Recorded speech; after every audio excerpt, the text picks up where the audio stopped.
For many years, we were sold a lifestyle built around achievement, consumption, and performance. But the thing is, a human is just a human. And for many of us, that kind of pace led to stress, burnout, and a deep sense of dissatisfaction with ourselves and our lives. Many of us have come to realize that being constantly busy and rushing through life doesn't actually make us any happier. Because when everything moves that fast, you don't really get the chance to pause, to truly embrace the moment, and to check in with what's really happening inside you. That's why so many people have started to return to simple things such as good food, walks, time in nature, offline connections, their hobbies, and some time to simply be. And over time, this shift has grown into a global movement now known as slow living.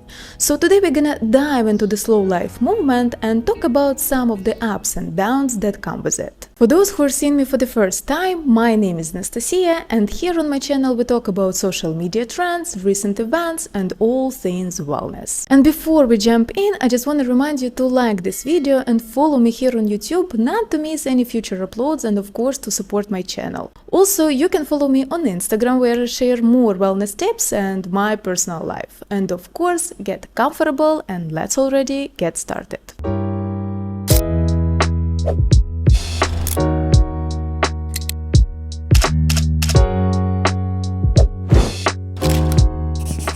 Well, when we talk about social media trends, I want you to understand that whatever we see online isn't really new. Usually they are old ideas that have been thought over again and shared in a new way. And that's exactly the case when it comes to the slow life movement, which actually began back in 1986 by Carlo Petrini. In Italy at that time, McDonald's planned to open a new location right next to the famous Spanish Steps.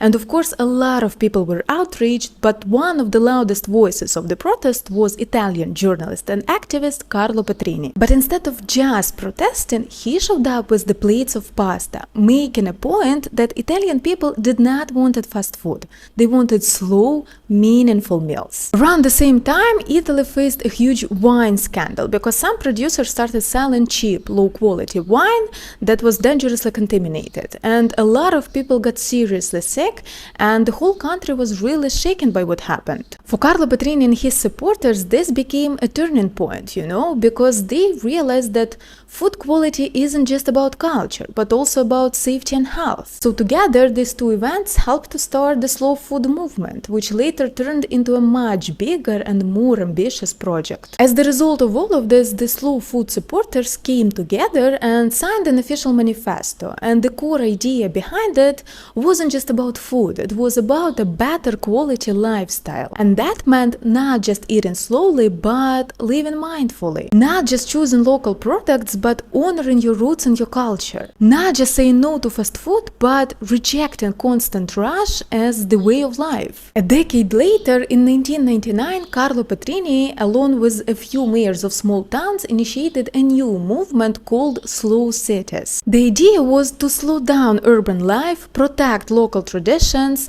support sustainability, encourage local products, and in general create a cozy, unhurried environment where people could truly enjoy living. And this movement quickly spread beyond Italy, first to the other parts of Europe and then to the rest of the world. And the next big step happened in 2004 with the release of the book In the Praise of Slowness. The author of the book explored how the idea of slowing down could be applied in different areas of life, for example, work, leisure, travel, parenting, and everyday habits. So basically the book laid the foundation for the slow life movement because it showed how we can live with more intention and more focus on the quality, mindfulness, and balance. And now, 2 decades later, this movement has a new wave of the popularity, this time thanks to social media. And when we look at the slow life content on social media, we can see something really beautiful, It's slow, it's intentional, it's present and peaceful. It romanticizes everyday moments such as cooking, gardening, spending time with friends or family, routines, work, traveling, etc. And honestly, it's truly inspiring. It reminds us to notice the little things, to appreciate simplicity, to slow down for a second and just be present. It brings us back to the basics, which helps us to ground ourselves in a world that is constantly rushing forward. But at the same time, within all that softness, we can feel some quiet pressure behind it all. Because the version of slow life that we see online has started to come with a whole set of expectations, almost like a checklist, you know? Because you have to wake up early, do your affirmations, meditate, journal, read something meaningful, make a beautiful breakfast, light a candle, put on a face mask, do some gentle movement, and of course, record the whole thing because you need to post your content. And somehow through all of this, you're still supposed to look calm, grounded, and effortlessly glowing. It starts to feel less like slowing down and more like performance slowness, if you know what I mean. And that's actually another thing that can be pretty confusing, you know, because at its core, the slow life movement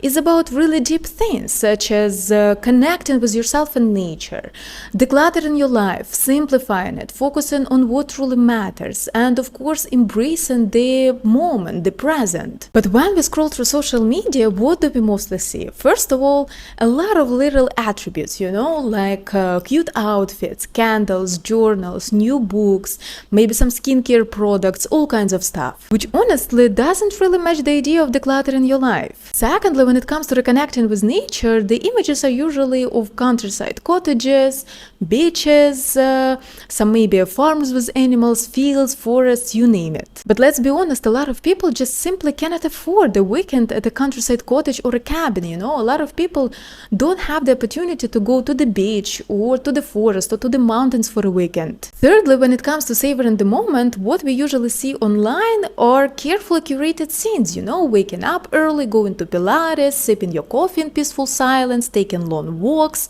reading and journaling for a few hours, etc. And the thing is, all of it just looks like privilege. Because let's be realistic here, a lot of people aren't heading to Pilates in the morning, they're going to work. Many people don't cook their meals from the scratch with fresh farm ingredients because first, it's expensive, secondly, it takes a lot of time. Also, a lot of people don't have farm animals and gardens because they live in apartments and they just simply don't have space for it. Most of the people have bills to pay, chores to handle, and kids or pets to take care of, you know, and because of that, there is barely enough time in the day to just sit back and truly enjoy life. So what social media shows as slow living ends up looking like a privileged lifestyle. Another thing that is personally bothering me is how slow living is so often presented online as something for women. And I find it really strange. I once heard the creator saying that relaxation and reconnection are part of our feminine biology. No offense here, but I mean, what? Labeling an entire way of living as gender specific is just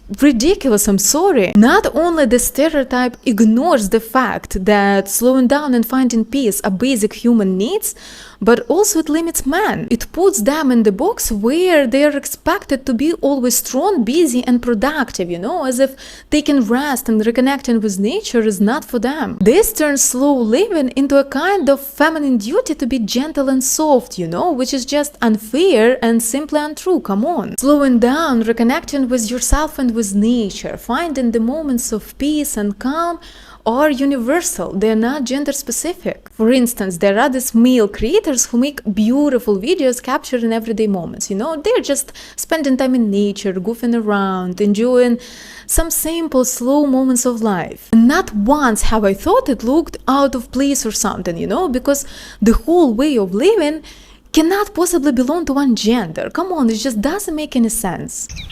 I want to go exploring. There's nothing to explore. Wait for me!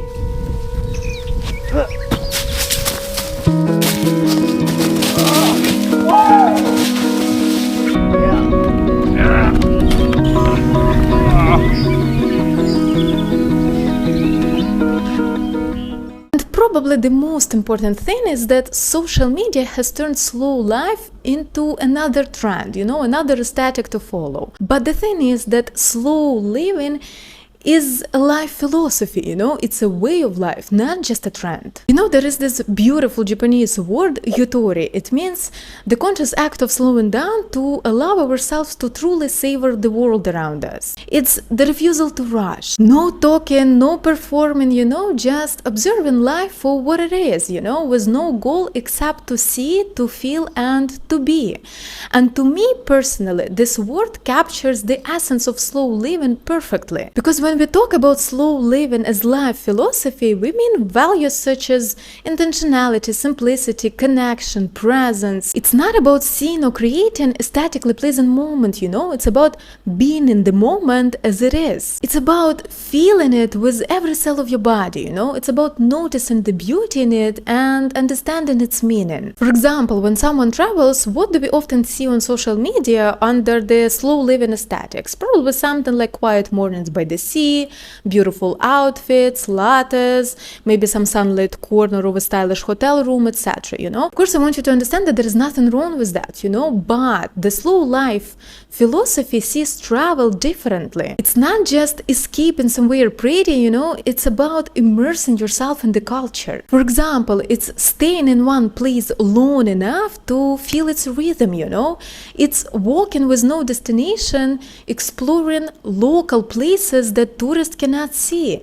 It's about listening to the language you don't understand, trying to understand its people, It's about trying local food not because it's trendy, but because it's real. Or for example, it's summer right now and a lot of people are going out on picnics, and what we usually see online, it's an aesthetic setup, like a beautiful blanket, cute outfits, a bottle of wine, some bowl of berries, for example, cheese, golden hour photos, etc. But the philosophy of slow living is not about arranging pretty setup for just a picture, It's about actually connecting with nature and people around you. It's about noticing the smells, hearing the wind in the trees, watching the birds fly by, maybe noticing the wildflowers growing near your feet, It's about really connecting with people who are next to you. It's about letting yourself just sit, do nothing and not rushing anywhere. Or for example, when it comes to work, most probably what you will see online is gonna be a perfect desk setup,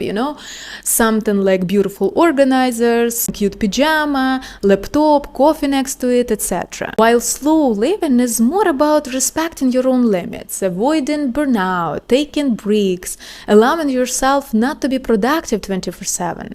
It's about loving what you do and valuing the process, not just the result. Slow life is not about a perfect checklist or a collection of beautiful attributes, Of course, it's nice if you do have it, but it's not exactly the point. Slow living is about giving your full attention to the simple, little, the ordinary, maybe a bit messy and imperfect things, because that's where real life happens. Slow life is not about perfection, It's about slowing down, noticing and embracing life as it is. And that's something we can still do even if there is chaos around us. For example, I don't wake up to peaceful silence and start my mornings with Pilates like before, because now I have 2 screaming cats who demand breakfast the moment I open my eyes. So first I have to calm them down, then I have to feed them, then again to calm them down, and only after maybe we can have some small moment of peace while watching birds by the window, But in that small moment, there is connection, there is beauty. Or for example, I don't really have nature around me, like forest trails or flower fields, etc., because I live in the desert. But in the area I live in, there are small farms, so whenever I need to reconnect with nature, for example, or whenever I just want to spend some time alone, I put on my favorite music and I'm going for a walk or for a run. I'm enjoying the greenery, the smells around, enjoying watching fruits growing on the trees, birds flying by. And yes, maybe it's not perfect, but that is my moment of reconnection with myself and with nature. That's what slow living is really about, not escaping chaos, not chasing perfection, but finding quiet, calm moments in the middle of everyday life.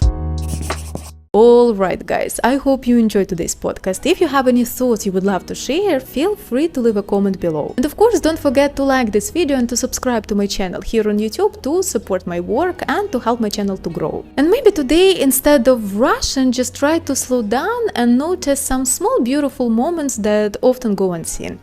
And I will see you in the next one.